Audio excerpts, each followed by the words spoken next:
오늘이 TV 57번째 이야기입니다. 이용수 할머니에 대한 정기연의 반박에 대해서 얘기를 해보겠습니다. 정기연, 전신이 정대협이고 지금은 정의기억연대죠. 정의연이라고 불러서 말하는 시민단체입니다. 28년 동안에 이 단체를 이끌어왔던 윤미향 이사장이 더불어 시민당 비례후보로 국회의원이 당선이 됐습니다. 영수증 2장하고 은행 전표 1장을 공개를 했더군요. 영수증은 1992년 7월에 100만원, 1993년 7월에 250만원 생활지원금으로 지원한다. 영수자를 봤더니 위안부 피해자 할머니 이용수 도장하고 지장이 찍혀 있습니다. 공개한 은행 전표도 보겠습니다. 2017년 11월 국민은행 서울 성산동 지점이고요. 대구은행으로 이체를 했습니다. 1억 원, 수취인 이용수, 이체 의뢰인 정의기억재단, 수수료 4,000원. 이건 뭐 별도 이체 비용이고. 그러니까 1992년부터 정대협에서 정기연까지 함께 해온 이용수 할머니가 폭로를 했죠. 성금과 기금이 모이면 할머니들한테 써야 하는데 쓴 적이 없다. 그 돈 다 어디로 갔는지 모르겠다. 그러니까 정기연이 할머니 무슨 말씀이시냐? 돈 다 투명하게 썼다. 이게 증거입니다 하면서 반박 증거라고 공개한 내용입니다. 공개된 내역을 보니까 28년 동안 3차례 1억 350만 원을 이용수 할머니한테 지급을 했고 1994년부터 2016년 그리고 2018년부터 2019년 사이에는 자료가 없습니다. 목돈으로 전달된 2017년 1억 원, 이건 특별한 사정이 있는 돈이죠. 2015년 12월에 박근혜 정부가 한일 위안부 합의를 체결을 하죠. 일본 정부가 10억엔 냈습니다. 우리 돈으로 100억 원을 출연을 했어요. 그 돈으로 화해와 치유재단이란 게 2016년 7월에 설립이 됐습니다. 재단이 위안부 생존 피해자들에게 1인당 1억 원, 유가족에게는 2천만 원씩을 지급을 했죠. 근데 합의 당시에 위안부 피해자 할머니 생존자가 47명이었었는데 그분들이 지금은 이제 18분으로 줄었어요. 당시 생존자 47명 중에 34명이 1억 원씩을 수령했습니다. 그런데 그때 이용수 할머니를 포함해서 8분이 나 이 돈 못 받는다. 이건 진정한 사과나 화해가 아니다. 이러면서 거절했어요.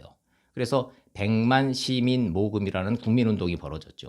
일본이 낸 돈 안 받는다 거부하신 분 8분한테 우리가 성금을 모아드리자 해가지고 1억 원씩 드리자 이 취지였어요. 명목과 이름이 여성인권 상금으로 정했습니다. 그 당시에. 그 중에 1억 원이 이용수 할머니가 받으신 거예요. 그러니까 정의연이 이용수 할머니한테 지급했다고 공개했던 내역 1억 350만 원 중에 1억 원은 지난 28년 동안 수요 집회에서 모았다는 그 성금이나 기부금하고는 완전히 다른 별도의 돈입니다. 결국 내역대로라면 이용수 할머니가 받은 돈 28년 동안 350만 원입니다. 정의연의 반박과 해명도 좀 더 들어보죠. 1992년 정신대 할머니 생활기금 모금 국민운동본부를 설립했다. 당시 피해자 62명에게 250만 원씩을 지급했다. 1995년 일본 정부가 민관협력기금인 아시아 여성기금이란 걸 통해서 문제를 봉합하려고 시도했을 때도 피해자 156명에게 정부 지원과 시민 모금을 합쳐서 각 4,412만 5천 원씩을 전달한 바 있다. 이렇게 돼 있습니다. 그 외에도 국제사회의 인식 제고, 수요 시위, 일본 정부 대항 소송 지원 활동, 역사 왜곡을 바로잡기 위한 대응과 콘텐츠 제작 홍보 사업, 수요 시위 기념 평화비 건립 등의 성금이 사용되고 있다. 모든 사용 내역은 정기적인 회계 감사를 통해 검증받고 공시되고 있다. 이랬습니다. 한경희 정의연 사무총장은 이렇게 말합니다. 우리는 구호단체가 아니라 위안부 문제 해결을 위한 시민운동단체다. 할머니들에 대한 직접 지원은 초기에는 집중됐지만 이후에는 직접 지원보다는 경호 동행 비용으로 돈을 쓰고 있다. 정기연의 해명을 정리해보면 우린 돈 걷어서 나눠주는 구호단체가 아니다. 그러니까 성금이든 기부금이든 들어오면 할머니들한테 가는 돈보다는 우리 단체 운용비로 쓰는 게 당연히 많다. 그 얘기입니다. 정기연은 재단법인이니까 그럴 수도 있겠다 싶긴 합니다. 돈을 모을 수 있는 재단법인이고 돈을 모으면 목적에 맞게 쓰나 안 쓰나 감사를 받을 거고 빼돌리거나 사적으로 쓰면 이런 거는 없다. 그 주장입니다. 그럼 정기현은 지난 28년 동안 도대체 얼마나 많은 국민 성금, 즉 기부금을 모았을까? 일부 언론 보도로 내용이 나오고는 있는데 28년치를 종합한 내역은 아무리 봐도 없습니다. 지난 4년 동안의 성금, 그러니까 법적으로는 기부금, 모금 내역인데 재단 법인이니까 감사 및 공시 자료를 보면 금방 나오겠죠. 2016년부터 2019년까지 4년 동안 2016년 12억 8천만 원, 17년 16억 3천만 원, 18년에 12억 2천만 원, 19년에 8억 2천만 원. 이래서 총 기부금 수익이 정확히 49억 7,344만 원 이렇게 되어 있습니다. 이렇게 저렇게 사용했다라는 사용액은 26억 5,765만 원, 미사용 현금 자산 23억 원. 이 돈은 그대로 들고 있다 이런 뜻일 거고, 어쨌든 관심은 4년 동안 50억 가까이 모았는데 할머니들한테는 얼마를 드렸냐 이거 아닙니까? 할머니들한테 지급한 돈을 봤더니 9억 2,014만 원. 그중에 8억 원이 아까 설명했던 2017년 일본 돈 거부한 8분한테 1억 원씩 드린 8억 원이에요. 그거를 빼고 나면 4년 동안 1억 2천만 원 드렸다 이 계산이 나오는데 2018년에 27명에게 2,320만 원, 1인당으로 치면 86만 원이고 2019년에는 23명한테 2,433만 원, 1인당 106만 원입니다. 이렇게 지급했군요.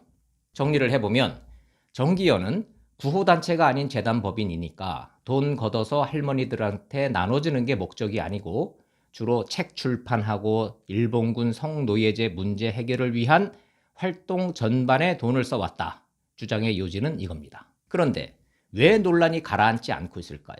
왜 윤미향 당선자와 정기현에 대한 의혹 제기가 꼬리를 물고 있을까요? 전 윤미향 당선자와 정기현이 본질과 핵심을 가린 채 부분적 진실만 내놓고 강조하기 때문이라고 봅니다. 첫째, 단체 이름이 정의기억연대입니다. 4년간 50억 원 걷어서 18% 정도만 할머니들한테 갔습니다. 정의롭습니까? 지난 28년 동안 역사에 정의를 외쳤습니다. 그 피해 당사자가 할머니들이에요. 할머니들한테 직접 드린 건 아니지만 돕는 데 썼다? 정확히는 우리 단체 운영비가 그렇게 많이 들었습니다. 이 말입니다. 국민성금 기부금 4년 동안 50억 원이 할머니들이 안 계셨어도 그 단체로 몰렸을까요? 이 질문이 안 나올 상황인가 싶습니다. 정대협이 정기현으로 이름을 바꿨습니다. 가운데에 기자가 기억입니다. 기억. 할머니들이 50년, 70년, 80년 전에 입었던 피해, 증거가 있습니까? 증거가 없다고 일본이 억지 주장을 해왔어요. 우리는 할머니들의 기억이 증거라고 했습니다. 연세는 드셨지만 그 피해자의 생생한 기억이 역사의 증거다. 우리가 주장해오는 근거입니다. 그런데 정기현이라는 단체와 윤미향 당선자라는 사람은 이제 이용수 할머니와 다른 할머니들의 기억에 문제가 생겼다고 하고 있어요. 심신 취약이다, 기억 왜곡이다, 다른 기억을 하고 있다고 합니다. 정기현이 추구해온 기억의 당사자가 할머니인데 그 할머니의 기억을 믿을 수가 없다? 이제 와서 내 치부를 폭로하니까 그 기억이라는 것에 대한 이중잣대 뭘로 설명을 할 겁니까? 우리도 우리지만 앞으로 일본 할 때 뭐라고 그럴 겁니까? 그 기억을 무기로 국회로 들어가서 강력한 반일 투쟁을 하신다는 국회의원이 됐는데 어쩌겠다는 건지 제가 걱정이 다 앞섭니다. 일부에서 윤미향 당선자의 남편의 전력을 문제를 삼습니다. 전 온당치 않다고 생각합니다. 93년에 소위 남매 간첩단 사건입니다. 징역 4년 확정해서 복역했지만 2014년에 재심을 청구했고 군사비밀 넘겼다라고 하는 핵심 혐의에 대해서는 무죄를 인정받은 당사자입니다. 세상이 바뀌었는데 27년 전 간첩 사건, 더구나 본인도 아니고 남편, 간첩 사건의 진실 여부가 이제 와서 무슨 상관인가 싶습니다. 국회의원이 된 사람은 남편이 아니고 윤미향입니다. 윤미향 당선인의 본인의 반미 성향도 논란입니다. 말 그대로 논란 그 이상도 이하도 아니라고 봅니다. 성주의 사드 배치 당시 윤미향 씨가 페이스북에 글을 올린 거는 팩트더군요. 한국이 미국의 무기장사 시장바닥이 되어버렸다. 뭐 합리적 시각이라고 동의하진 않습니다만은 현재 진보 진영 인사 중에 여당 국회의원 당선자 중에 비슷한 주장하신 분들이 한두 분이 아닙니다. 왜 윤미향만 콕 찍어서 반미 인사다? 이거는 형평에 안 맞는다고 봅니다. 딸 얘기도 곁들여서 나오는데 이건 정말 아닌 것 같아요.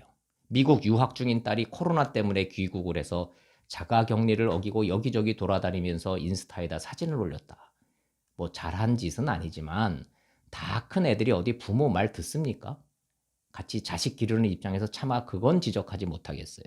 다만 딸의 유학과 신고 재산의 상관관계, 이 대목은 본인이 좀 아프겠다 싶습니다. 국회의원이 됐으니까 재산 신고를 보면 8억 3천만 원을 했습니다. 어떤 분이 이런 글을 쓰셨더군요. 그대로 읽어보겠습니다. 미국 진짜 좋아하는 우리 집은 유학 보낸 자식이 한 명도 없다. 못 보낸 거다, 돈 없어서. 그런데 소위 진보 인사들은 입만 열면 미국을 비난하면서 어쩌면 미국 유학 보낸 자식이 저리도 많을까. 누구 열거를 했는데 이건 빼겠습니다. 윤미향 당선자의 딸이 다닌다는 UCLA 학비만 연간 4만 달러가 넘는다는데 그 돈은 어디서 났는지 궁금하긴 하다. 신고 재산 내역을 보니까 나보다 적던데 이렇게 적어놨어요. 뭐 역시 뭐 장학금을 받았을 수도 있고 남다른 노력의 결실일 수도 있고 뭐 진보 인사라고 시민단체 했다고 국회의원 됐다고 자식 뭐 유학 보내지 말라는 법은 없지 않습니까? 내로남불이 어쩌고 저쩌고 이거 식상하기도 하고 더하면 억지 논리 될까 두렵습니다. 제가 말하고자 하는 건 그게 아니고 다른 건 다 빼고 이겁니다. 이용수 할머니의 기억에 문제가 있다. 심신취약이다. 늙어서 기억이 왜곡됐다. 이건 할 소리가 아닙니다. 정의기억연대 재단법인입니다. 4년간 50억 모았으면 28년간 꽤 모았을 텐데 국민성금입니다. 마땅히 정의롭게 쓰였어야 합니다. 재단법인이니까 주무관청인 여성가족부가 정밀 감사해야 한다 봅니다. 윤미향 국회의원 당선자입니다. 할머니의 생생한 기억, 그 기억 하나를 근거로 28년 동안 일본과 싸우는 시민단체에 왔습니다. 이제 와서 자신과 자신이 속했던 시민단체의 도덕성과 정체성에 대해서 의문을 제기하니까 할머니의 기억을 전면 부정하고 있어요. 정의롭지 않습니다. 겸손하게 감사에 응하고 언론 취재에 답해야 한다고 생각합니다. 말 그대로 대한민국의 주류가 바뀌었습니다. 이제 윤미향 같은 사람이 대한민국의 주류예요. 국민이 물으면 답할 의무가 생겼다 이겁니다. 나 평생 온갖 고생하면서 옳은 말만 하고 살아왔습니다. 말은 그렇게 하면서 까보니 행동은 정반대였던 누구 덕분에 국민들이 이제 그런 말을 잘 안 믿는 세상도 돼버렸습니다. 원일TV 마칩니다. 고맙습니다.